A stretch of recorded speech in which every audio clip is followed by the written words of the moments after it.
Пандемиянын азабынан глобалдуу экономика катуу жабыркоодо. Жумуш орундары кыскарып, кесепетинде адамдар жакырчылыкка кептелүүдө. Өткөн жыл кыргызстан үчүн эки эсе кыйын жылдан болду. Бир жагынан дүйнөлүк кризис, экинчи жагынан ички саясий кризис. Аналитиктер 2021 жыл андан дагы кыйын болот деген кооптуу прогноздорду берүүдө. Кыргызстан эгемендик алган жылдардан бери импорттан көз каранды өлкө болуп келет. Тышкы соодадагы терс сальдону оңдоп, улуттук акчанын кунун мындан дагы арзандап, инфляция күч албаш үчүн мамлекет ишкерлерди колдоого алышы керек. Анткени дал ишкерлер жумуш орундарды түзүп, капитал тартып, салык төлөп, экспорттун көлөмүн көбөйтөт. Айтмакчы, мамлекеттин туура саясатынын аркасы менен коңшу Өзбекстан соңку жылдары көп өндүрүштү өз өлкөсүндө чалган.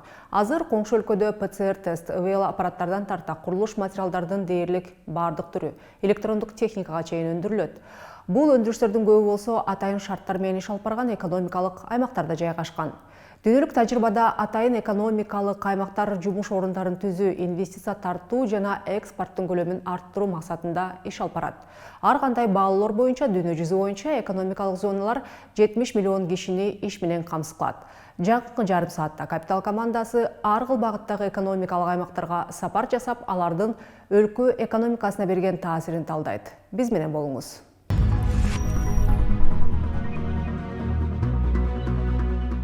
Өткөн жылы Өзбекстандын эркин экономикалык аймактарынын өндүрүш көлөмү 1,5 эсе өсүп, жалпысынан дээрлик 1 миллиард долларга чукулдаган.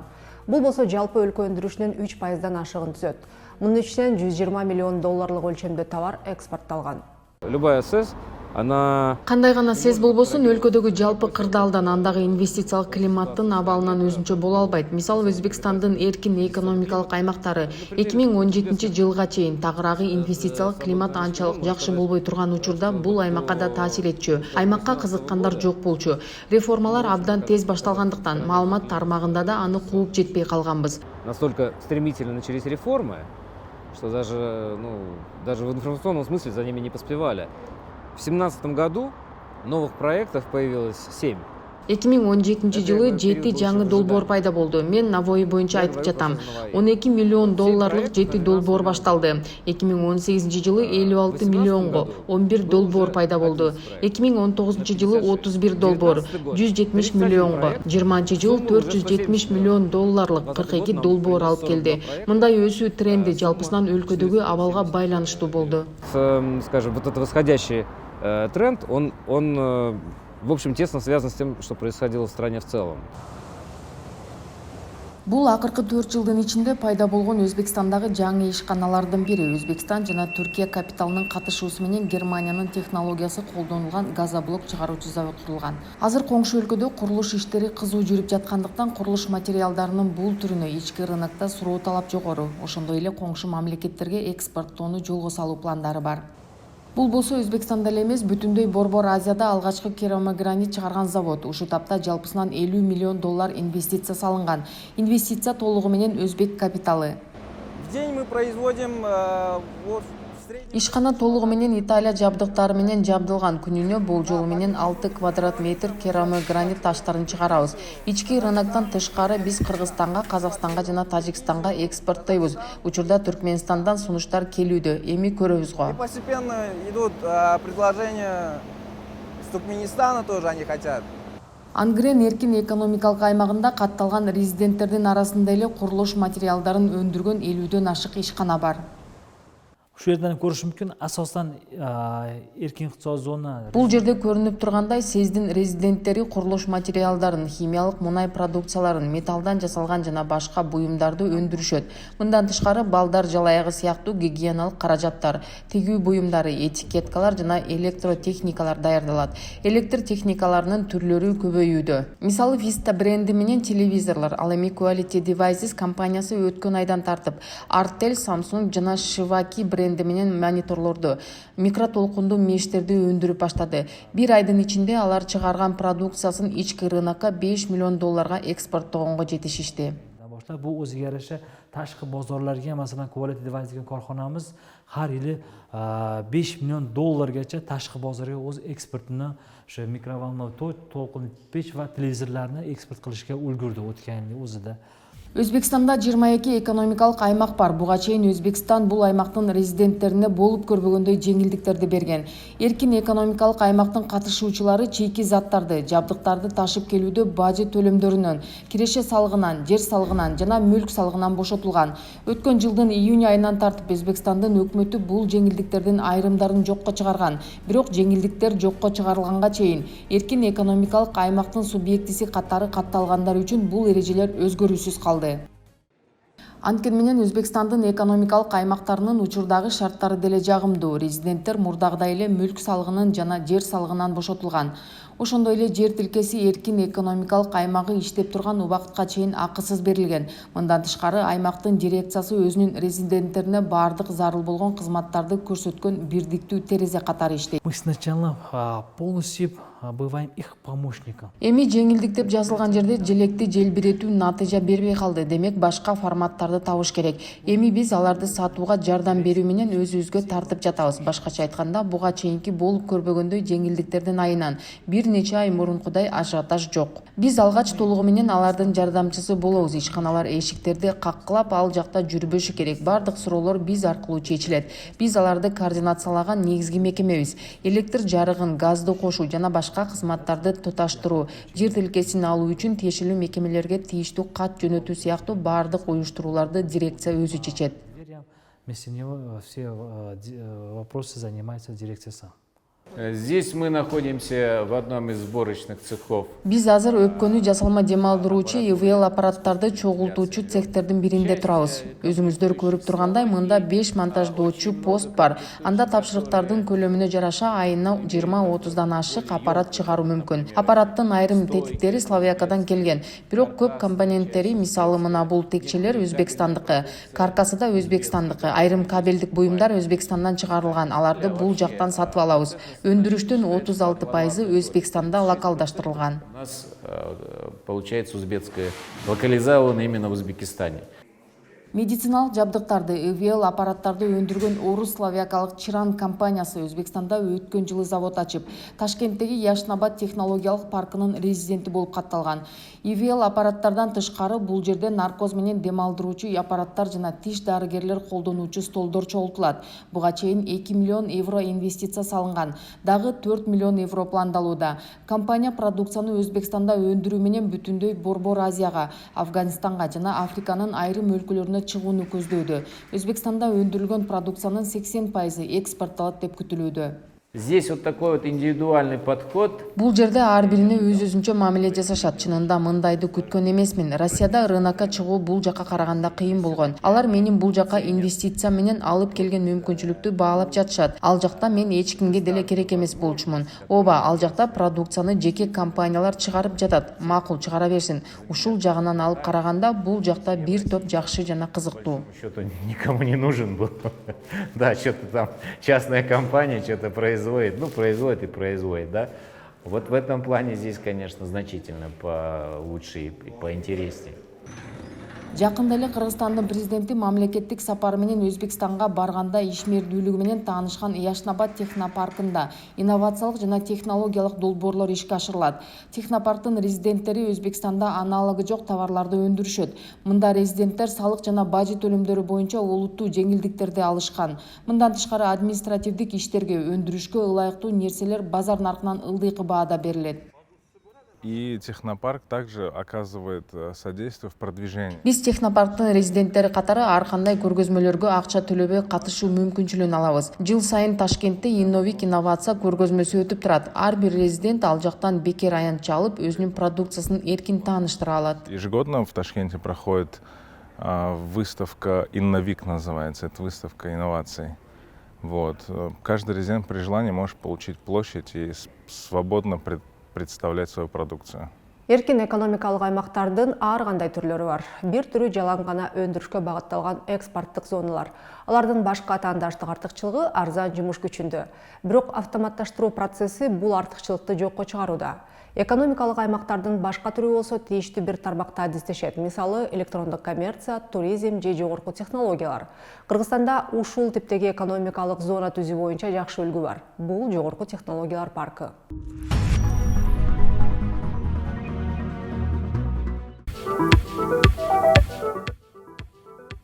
Мы находимся в парке высоких технологий. Азыр биз жогорку технологиялар паркындабыз. Негизинен бул жерде парктын дирекциясы жайгашкан. Жана бул жакка жаш компаниялар келип, өздөрүнүн семинарларын, конференцияларын өткөрүшөт. Иши кылып бул жак биздин резиденттер чогулуучу жай. Этап или какую-то конференцию провести. Больше такой точка сбора наших резидентов. 10 жыл мурун Азиз Абакировдун Кыргызстанда жашап дүйнөгө иште дегенине көптөр ишенген эмес. Бүгүн болсо 90 компания парктын резиденттери болуп, алар өз кызматын 30дан ашык өлкөгө экспорттайт. Миңдеген жумуш орундары түзүлгөн. Азиз Абакиров жогорку технологиялар паркынын негиздөөчүсү. И наши резиденты, они... Бизде экстерриториялык режим. Тактап айтканда биздин резиденттер каалаган жерде отуруп иштесе болот. Бишкекке отуруп иштеш шарт эмес. Керек болсо биздин резиденттер чет өлкөдө отуруп деле иштей алышат. Работать, в общем-то. Мы привлекли в страну около 4 миллиардов сомов. Парк түзүлгөн күндөн тартып биз өлкөгө 4 миллиард сомдон ашык каражат тарттык. Миңден ашык жумуш орундары менен камсыз кылдык. Учурда парктын резиденттеринин саны 90 компанияны түзүүдө. Алардын көбү экспортко иштешет. Биз Кыргызстанга тарткан акчанын баары биздин жарандардын айлык акысы. Бул каражатты адамдык ресурсту пайдалануу менен таап жатабыз. Бул болсо биздин экономикага кошумча 50-60 миллион сом бир жылда эле. Бирок ошол эле маалда мамлекеттин бул долбоорго бир да тыйыны коргон жок. Дирекциянын ишин байкоочу кеңеш көзөмөлдөйт. Анын курамында 3 киши өкмөттөн, 3 киши жогорку кеңештен, 3 киши бизнестен болуп, бардыгы 9 кишиден турат. Байкоочу кеңеш парктын директорун шайлайт. Бирок бул процедура ачык конкурс аркылуу өтөт. Директор өз командасын түзөт. Парктын ишин толугу менен дирекция алып барат. Башында эле жогорку технологиялар паркы тууралуу мыйзам иштелип жатканда байкоочу кеңеш менен дирекциянын ишмердүүлүгүнө ачык айкын иштөө жана көзөмөлдөө механизмин киргизгенбиз. Менин оюмча, учурдагы парктын ишмердүүлүгүндөгү ийгиликтин сыры байкоочу кеңеште парламенттин, өкмөттүн жана бизнестин пикирлери эске алынат. Анткени бул үчөө жуурулушуп, регламенттүү иш алып барышат. Дирекцияга азырынча эч ким нааразы боло элек. Мен дагы убагында байкоочу кеңештин мүчөсү болгом. Биз баарынын оюн угуп, ар бир резиденттин пикирин эске алуучубуз. Кийин дагы ушул тажрыйба сакталат деп ишенем. Биздин парктын ишмердиги бизнеске багытталган. Дирекция резиденттерге кызмат көрсөтүп, алардын суроо талабын канааттандырат. Учурда коңшу мамлекеттерде ушул сыяктуу парктар пайда болгондуктан атаандаштык күч ала баштады. Бирок башка жагынан алып караганда, IT компаниялар үчүн алтын доор келди деп ойлойм. Казакстан жана Өзбекстан сыяктуу коңшу мамлекеттер IT компаниялар үчүн жагымдуу режимди түзүп, аларды өздөрүнө тартышууда. Негизинен Борбор Азияда IT тармагында чоң жетишкендиктер бар. Ошондуктан биздин парк мындан дагы жигердүү иштеши керек. Не тыйына на создание парка высоких технологий. Жогорку технологиялар паркынын үлгүсү көрсөткөндөй экономикалык аймактардын ийгилиги көп учурда эффективдүү башкаруудан көз каранды. Адатта өнүккөн өлкөлөрдүн өкмөттөрү экономикалык аймактарды башкарууну дүйнө менен байланышы бар тийиштүү тажрыйбага ээ болгон башкаруу компанияларга аутсорска берет. 2016 жылы Өзбекстандын Наваи эркин экономикалык аймагы Financial Times журналынын жылдын эркин аймактары рейтингине илинген. Экономикалык аймактар бул рейтингке резиденттердин санынын жана жумуш орундарынын көбөйүшү, аймагынын кеңейиши, инфраструктуранын жакшырышы деген критерийлер менен илинет. Аталган Наваи экономикалык аймагынын дирекция жетекчиси Хабиб Абдуллаев Капиталга берген интервьюсунда инвестиция үчүн чоң атаандаштык жүрүп жаткан маалда кантип өлкөгө капитал тартуу керектиги туурасында өз тажрыйбасы менен бөлүштү.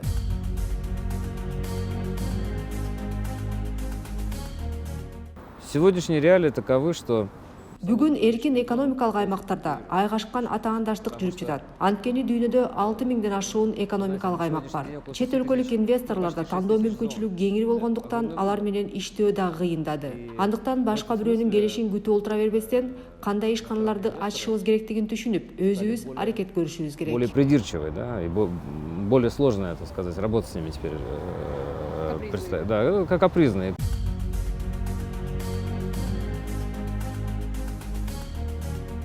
Мы должны инициировать проекты, да? То есть мы должны... Биз ар кандай статистикалык маалыматтар менен иштейбиз. Кеңси анализдери, дата анализ десек болот. Бул биз үчүн абдан маанилүү иш. Мисалы ошол эле бажы кызматынын маалыматтар топтомун алып карайбыз. Өлкөгө кайсыл товар көп импортталып келип жатат. Демек өлкө ичинде ошол товарга чоң суроо талап бар экенин түшүнөбүз. Анан анын ордун ата мекендик өндүрүш менен алмаштырууга болобу деген маселени иликтейбиз. Башкача айтканда, эгерде Өзбекстанга сырттан кайсыл бир товар көп кирип жатса, жана бул тенденция бир канча жылдан бери өзгөрбөй жатканын көрүп турсак, же импорт стабилдүү өсүп жатса, демек бул биз үчүн ушул багытты казуу керек дегендин биринчи белгиси болот. Это, в принципе, для нас первый сигнал, что в этом направлении надо, как говорится, копать.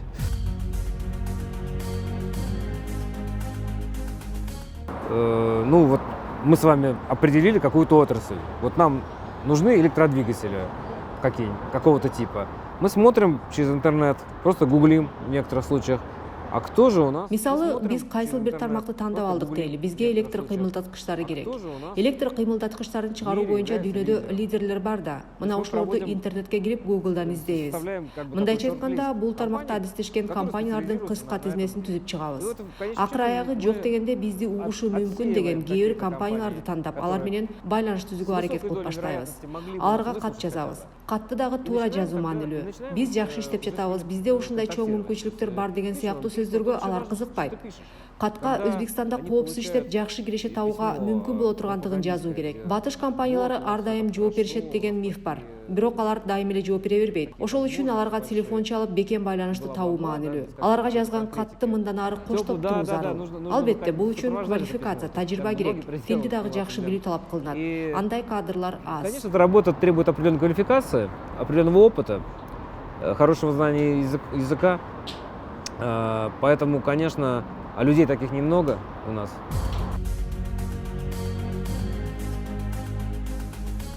Чиновник смотрит на иностранного предпринимателя и говорит ему: Чиновниктер чет элдик инвесторлордон качан завод курасың, канча акча саласың деп сурашат. Көптөгөн инвесторлор мындай сүйлөшүү алар үчүн жагымсыз боло турганын ачык эле айтышат. Сүйлөшүү башка өңүттө. Саламатсызбы? Сиз өндүргөн товарыңызды бул жерде көбүрөөк сатып, андан кийин Өзбекстанда калуу чечимине келишиңиз үчүн мен сизге кандай жардам бере алам деп башталышы керек эле. Алардын негизги максаты бул жакта завод куруу эмес, өз товарын көбүрөөк сатып, көбүрөөк акча табуу экенин түшүнүшүбүз керек. Завод ачуу алар эң эле аз каалаган нерсе. Биздин милдет аларды Өзбекстанда локалдашуу боюнча аң сезимдүү чечим кабыл алуу деңгээлине жеткирүү. Бул жакта алардын ачкан өндүрүшү өзүн акташ үчүн продукциянын өтүмдүүлүгү жакшы болушу шарт. Же сатуунун көлөмү ушунчалык чоң болуп, өздөрүнүн аймагында жайгашкан заводдун кубаты жетпей калганда бул жака өндүрүш ачуу өзүн актайт. Ошондой эле рынокто нарк жана атаандаштык артыкчылыктар жөнүндө маселе бар. Эгер бул жакта сооданын жакшы жүрүп жатканын көрсө, анда алар даяр товарды ташып келгенге караганда бул жакта өндүрүп саткан пайдалуу деген чечимге келиши мүмкүн. Анткени логистикалык чыгымдар бар да. Дагы бир нюанс. Бизде азырынча иш жүзүндө рыноктун 80% бул мамлекеттин менчиги. Мамлекеттик сатып алуулар так жөнгө салынган, ачык айкын жүргүзүлөт. Мамлекеттик сатып алуулардын айрыкча импорттук сатып алуулардын өзгөчө тартиби бар. Бул жагынан алганда ата мекендик өндүрүүчүлөр бир катар артыкчылыктарга ээ. Платежный баланс. И вот в этой связи у отечественных производителей есть ряд преимуществ радикальных.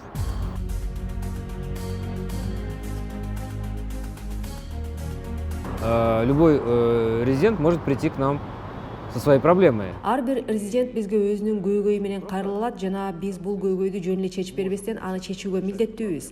Анткени биз аларга жооптуубуз. Бул иш тынымсыз жүргүзүлүп турат. Мисалы, кээ бир мамлекеттик органдар аларга ашыкча эсеп чыгарып салса, кийин салык инспекциясы менен соттошууга чейин жетип, биздин кийлигишибизди талап кылган өтө эле оор учурлар болот. Кээде кийлигишпей коюуга мүмкүн болбогон бажы тармагында маселелер жаралат. Ар биринин өзүнүн чындыгы бар. Мамлекеттик органдар көп учурда маселени өз бөлүмүнүн кызыкчылыгы үчүн чечүүгө аракет кылышат. Кээде мындай кызыкчылыктар биздин резиденттердин кызыкчылыгын бузат. Биз бул жерде ар дайым өз резиденттерибиздин талабын талашышыбыз керек.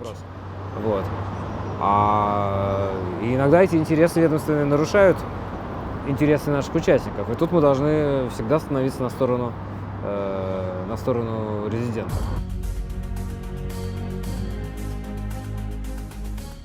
Очень было бы правильно, наверное, при каждой зоне. Ар бир экономикалык аймактын компанияларга, биринчи кезекте чет өлкөлүк компанияларга кызмат кыла алуучу атайын адамы, балким бир нече адамдан турган бөлүмү болсо туура болмок. Себеби алар рынокты билишпейт жана бул компанияларга Өзбекстанда сатууну уюштурууга жардам берүү керек. Бул акча алып келе турган иш аракет. Буга суроо талап күч. Жакында Ташкентте өткөн өнөр жай көргөзмөсү дал ушул формат чет элдик компанияларга баарынан дагы кызыктуу болуп турганын көрсөттү. Алар бизге балким биз бул жакта иштейбиз деп айтышат. Бирок бул үчүн сатуунун белгилүү бир көлөмүнө жетүү зарыл. Ошондон кийин гана биз ал жөнүндө суроо койсок болот. Мы должны достичь определенного объема продаж, и тогда мы можем ставить вопрос об этом.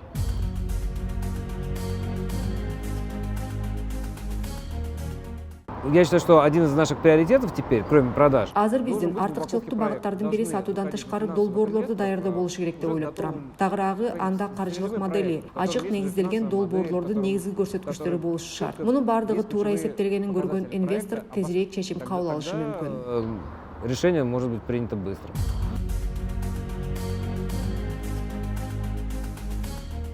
Есть, скажем, узбекские инициаторы. То есть к нам постоянно поступают предложения от узбекских предпринимателей, которые...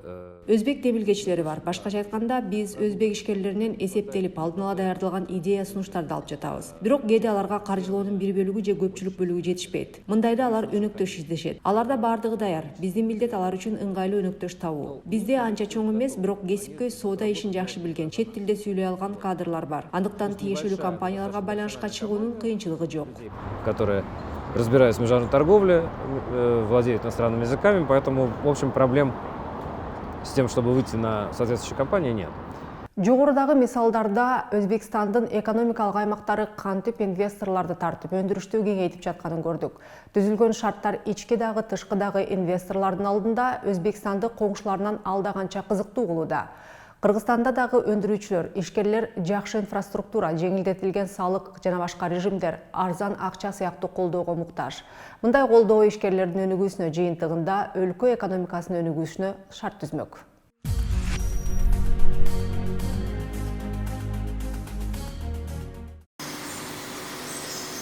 Өлкөнүн экспорттук потенциалы мамлекеттин колдоосунан көз каранды. Ишкерлер өндүрүштү кеңейтип, экспорттун көлөмүн арттыруу үчүн мамлекет тарабынан салыктык каникулдар каралып, инфраструктура жакшырып, узак мөөнөттүү арзан акчага жетүү мүмкүнчүлүктөрү болушу керек. Мы сейчас задумываемся о том, нам надо расширять производство. Биз азыр өндүрүшүбүздү кеңейтишибиз керек болуп турат. Жаңы фабрика курушубуз керек. Албетте ал фабриканы куруш үчүн бизге чоң акча каражаты керектиги айтпаса да белгилүү. Мисалы, Казакстан бизге фабрика курууга бекер жер участогун берүүгө даяр. Андан тышкары салыктан 10 жылга бошотобуз дейт. Болгондо да киреше салыктан. Үчүнчүсү, алар жеңилдетилген кредит берүүгө даяр. Андай арзан акча туурасында Кыргызстанда уккандай эмеспиз. В Кыргызстане, но мы еще даже такого процента и не слышали. Биринчи кезекте бул мамлекеттин кызыкчылыгы. Анткени бүгүн экономикага салынган 1 сом эртең кошумча 2 сомду жаратат. Тактап айтканда, бүгүн мамлекет бизнеске тиешелүү шарттарды түзүү менен эртең көбүрөөк салык чогултуп, казынага көбүрөөк каражат түшүрө алат. Башкача айтканда, уйду сааш үчүн ага жем чөп берүү керек. Это цепочка кластеров. Өндүрүш бул биринчи кезекте жумуш орундары, кластер чынжырчасы. Биз тамак аш тармагы болгондуктан айыл чарба продуктуларын кайра иштетебиз. Биз өнүксөк, айыл чарба өнүгөт, экспорт көбөйөт, жалпы сан өлкө өнүгөт. Разработка производства, развивается еще и экспорт, но в целом развивается страна и развивается экономика. Куликовский кондитер үйү өз продукциясын коңшу мамлекеттерге, анын ичинде Кытайга экспорттаган Кыргызстандагы ийгиликтүү өндүрүштөрдүн бири. Экопродукт Азия Кытай базарын багынткан дагы бир кыргызстандык компания. Ал органик бренди алдында түз сыгылып алынуучу сокторду чыгарат. Жакында компания инвестиция тартып, табигый сокторду тетрапакеттерге куя баштады. Өндүрүлгөн продукциянын 30% экспортко чыгат. Өндүрүлгөн продуктубуздун негизги көлөмү ЭАЭФ өлкөлөрүнө Казакстан, Сибирь федералдык округуна, Монголия жана Азербайжанга экспорттолот.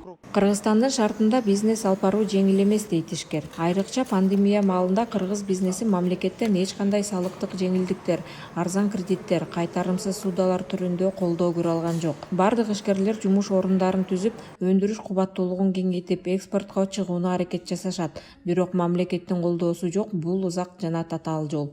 В любой стране экспорт он стимулируется путем возврата НДС. У нас это тоже прописано в налоговом кодексе. К сожалению, эти процедуры настолько усложнены. Негизи эле салыктын кодексинин аткарылышы жетишпейт. Башка өлкөлөрдө экспорт кошумча нарк салыгын кайтаруу менен стимулдашат. Бизде да бул норма салык кодексине жазылган, бирок аны кайтаруу процесси оорлошкон. Ошондуктан экспортчулардын көбү аны кошумча нарк салыгын кайтара албай убара. Мамлекеттик органдар казынада акча жок дешет. Бул болсо экспортчулардын өз продукцияларын чет жака чыгаруу демотивация кылат. Кошумча нарк салыгы чогула берет. Аны биз же акчалай түрүндө Казакстанга же Россиядагыдай кайтара албайбыз. Алар да 90 күнүн ичинде экспортердун эсебине автоматтуу түрдө келип түшөт. Биз ошол кошумча нарк салыгын башка салыктардан төлөөдө колдонолу десек да, мамлекеттен колдоо жок. Этот НДС для уплаты других налогов. но нам и в этом отказывают. Аман Гринфуд балдын 7 түрүн жана бал продукцияларын фасовка кылат. Продукциянын негизги бөлүгү экспортко кетет. Экспорт бизде негизинен кошуна өлкө Кытайга кеп кетет. Андан башка Японияга, анан Америкага, бирок акыркы кезде Американын кетип аткан аябай көп кетти да. Биз уже bir жылдын ичинде 3-4 контейнерге жакын жибере алдык. Андан башка араб өлкөлөрү, мындан Катар, Сауд Арабия и Араб Эмират. Компания Бишкек эркин экономикалык аймагынын субъектиси. Кыргызстанда эркин экономикалык аймактын резиденттери өзгөчө салык режими менен иштешет. Ошол эле учурда алар өз продуктусунун 70%ын экспортко чыгарууга милдеттүү. Ал эми ички рынокко 30%дан ашпашы керек. Бирок бардык эле компаниялар эркин экономикалык аймактын шартында экспортко чыгууга мүмкүнчүлүктөрү жок. Азыр бизде экспортту чоңойтуш үчүн, көбөйтүш үчүн биз объемду көбөйтүшүбүз керек. Же болбосо санды анан сапатты көтөрүшүбүз керек да. Сан жагыбызга жетпейт азыр, сапат жагыбызга жетпейт. Сапатты көтөрүш үчүн эмне кылабыз? Ошол балчыларды өзүбүздү баарын окутуп, жакшы мындай деңгээлибизди көтөрүшүбүз керек. Эл аралык рынокко жооп бергиле болушубуз керек. Сан жагын көтөрүш үчүн дагы ошол окутуу иштери анан жалпы эле Кыргызстандагы айыл чарба министрлиги жагынан дагы көп жардам берилсе. Ар бир мамлекет ишкерлерин арты менен жамбагат. Алар жумуш орундарын түзүп, салыктарды төлөшөт. Өлкөгө валюталардын киришин камсыздашат. Пенсиялар, жөлөк пулдар, мамлекеттик кызматкерлердин, мугалимдердин, врачтардын айлыктары ишкерлердин салыктарынын эсебинен төлөнөт. Ошондуктан мамлекет ишкерлерге шарттарды түзүү менен өзүнүн жарандарына кам көрөт. Антпесе бюджеттеги жыртык тешиктерди грант жана кредиттер менен жамоого туура келет. Албетте, эркин экономикалык аймактар экономикалык проблемаларды көз ачып жумгуча чече турган сыйкыр таякча эмес. Бирок бул ишкерлерге, өндүрүүчүлөргө алардын өнүгүп, жаңы жумуш орундарды түзүп, капитал тартып, экспортко чыгуусуна шарт түзүүнүн сындан өткөн ыкмасы. Бул Капитал командасы даярдаган бизнес обзор болду. Ушул жана башка экономика, бизнес темаларына, дүйнөлүк жана аймактык тренд тенденцияларга биз менен чогуу көз салыңыз. Ишиңизге ийгилик.